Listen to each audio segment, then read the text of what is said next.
there seems to be a relationship between the impulse or the conflict between the doing and the being, and being able to be your authentic self in the world.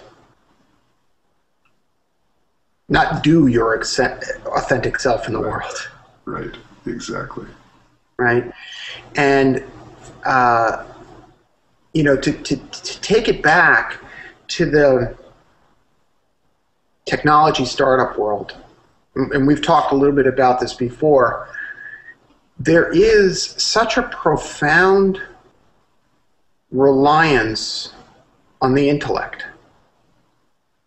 There is such a profound belief.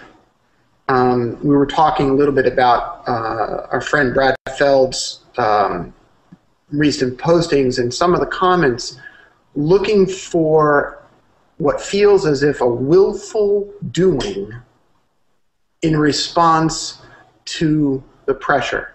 You know, take more vitamin D, which, by the way, is really great. Get more sunlight, which is really great. Get more exercise, which is really great. But there's a relationship, I think, between learning to accept being, learning to accept the authentic self, and learning not to rely so much on the doing as a pathway through this. I think that's very insightful. Yeah, we have so much in this culture that's about pull yourself up by your own bootstraps. Yeah. But in the depths of this thing, you don't have boots, let alone bootstraps. And that has to be recognized. You're forced back on something more primitive in the human self, more original, more spare, more wild, really.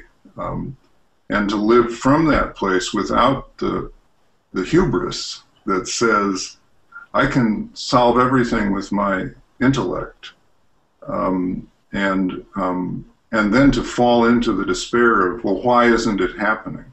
Mm-hmm.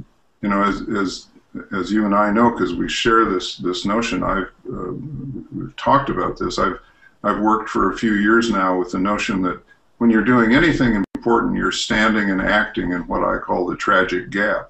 Mm-hmm. So over here are the hard realities around us that really, really need to change. Over here is a vision of possibility, not a wish dream, but something we know to be possible because we've actually experienced it in life. So over here is a lot of greed, but over here we have experiences of people sharing out of their own abundance. But this is a tragic gap because it will ultimately never close. I mean, name me any great person that you admire.